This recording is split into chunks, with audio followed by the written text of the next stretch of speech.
You know those simple hacks someone invents and suddenly the whole country is using them? That's basically M-KOPA, the company that turned pay a little, get something big into a full-blown cash engine. Phones, solar units, and now electric bikes. A Nairobi experiment that turned into a multi-million customer empire across Africa. The rise has been wild, and naturally, where big money grows, big drama follows. Stay close.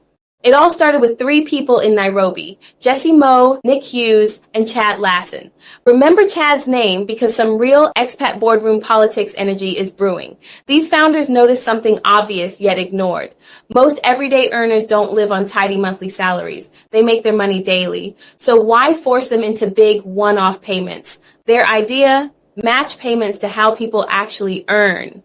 Small, regular installments with meaningful results. Think of it like a daily recharge plan, but for physical products. Pay a bit, your device stays active. Skip payments, it gently shuts down. Cold? Maybe. Logical? Absolutely. The first thing they launched wasn't a flashy smartphone. Nope. It was a solar home system. Panel, battery, a couple of LED lights, and USB charging ports. For households depending on kerosene lamps or paying kiosks to charge their phones, this changed their entire evenings. Children could read after dark, shops stayed open longer. That visual alone tells the story. Light plus a phone equals opportunity. This kit proved the concept. People were willing to make tiny payments if it transformed their lives. M-KOPA blended 3 ingredients: affordable solar tech, mobile money, M-Pesa, and people's natural comfort with small, manageable payments. Here's how it works. You place a small deposit, you get the product. You then send daily or weekly payments via mobile money. The device is fitted with a small controller that tracks your payments. If you pay on schedule, everything functions normally. If not, the system can shut off remotely. Some folks see it as genius, others see it as harsh. It all depends on how often you forget your M-Pesa PIN. Light was M-KOPA's entry point. Once a household built trust and owned a connected device, M-KOPA could offer more: smartphones, microloans, insurance, even health packages, and now electric bikes. Put a smartphone in someone's hand and they're in the digital economy instantly. Loans, data bundles, apps. That ladder of services is the real play. Start with an essential need, then climb to higher margin financial products.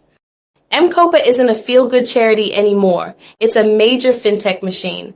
By the mid-2020s, they reported millions of clients across several African countries and revenue in the hundreds of millions. They raised big investment rounds, including debt and equity, to keep inventory flowing and to fund billions worth of customer credit. That capital powered their spread across Kenya, Uganda, Nigeria, Ghana, and now South Africa. A major step was assembling phones locally in Kenya.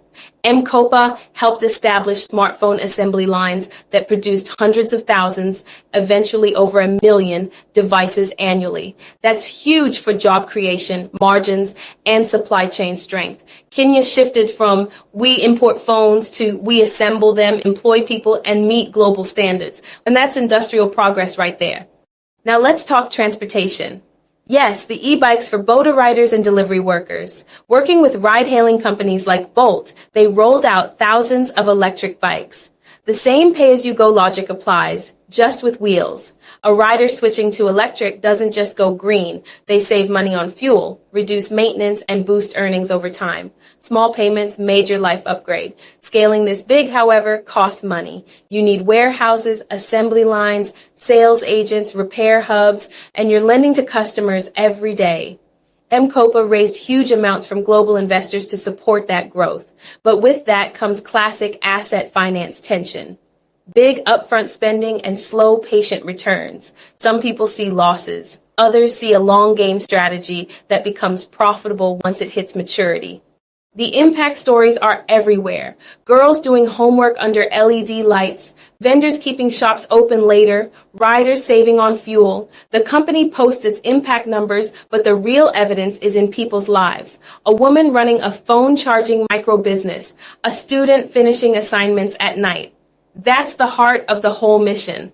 But recently, M-KOPA has been trending for a different reason: how it's handling employee shares in Kenya. Remember Chad? He's a co-founder and major shareholder. He filed an official complaint because he's deeply worried about how the company is repurchasing shares from Kenyan employees. These employees earned their shares through years of service or through fully vested stock options. They worked for them, literally. The issue? M-KOPA, along with a major investor called Sumitomo Corporation and an advisory firm named Eden Global Partners, is buying back shares at a price that appears extremely low, around a 95% discount compared to what the shares are believed to be worth. Employees are receiving just a sliver of the value they should be getting. Meanwhile, Sumitomo gains quickly, and Eden Global Partners earns huge fees for facilitating the deal. Here are the biggest problems. 1. Conflict of interest. The people approving the buyback are also the ones benefiting from it. That's a corporate governance red flag. 2. Questionable valuation. The share price seems intentionally depressed to favor major shareholders while disadvantaging employees. 3. Exploitation of local staff. Kenyan employees are being offered unfair compensation, especially since they lack insider information. 4. Governance breakdown. A board should protect all shareholders equally, but the process appears neither fair nor transparent. It gets worse. Employees are banned from discussing the sale with one another, preventing them from comparing offers or seeking advice. And small shareholders, those with fewer than 500 shares, can't attend meetings or access meeting minutes, while larger shareholders enjoy full privileges.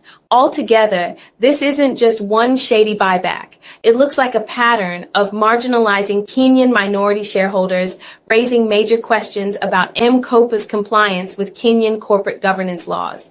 Chad is urging the Capital Markets Authority to intervene, reassess the valuation, protect employees, and freeze the buyback until the issues are resolved. He also wants the conflicts of interest cleaned up. Fairness and transparency are essential, especially for workers who helped build the company from the ground up. Now zooming out, M-KOPA isn't only Kenyan. It thrives wherever people need affordable financing.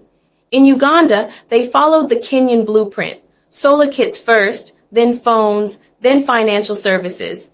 Expansion relied heavily on local agents, trusted community members who sell, support, and collect payments. That trust is everything. Nigeria, massive potential, huge population, high smartphone demand.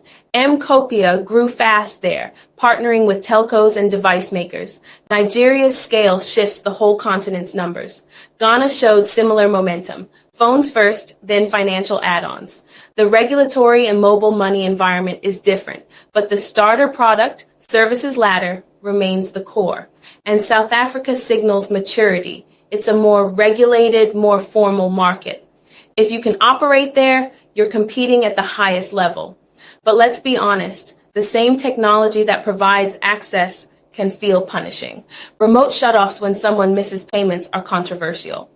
When a device is tied to someone's income, losing access isn't just annoying, it's harmful. So, is this model empowering or exploitative? It's empowering when customers get transparency, good support, and fair pricing. It becomes exploitative when trust breaks or when the very employees who built the company feel cheated. If M-KOPA nails 3 things, strong devices and repairs, honest governance, and profitable financial services built on reliable hardware, they become the backbone of low-income digital finance across Africa.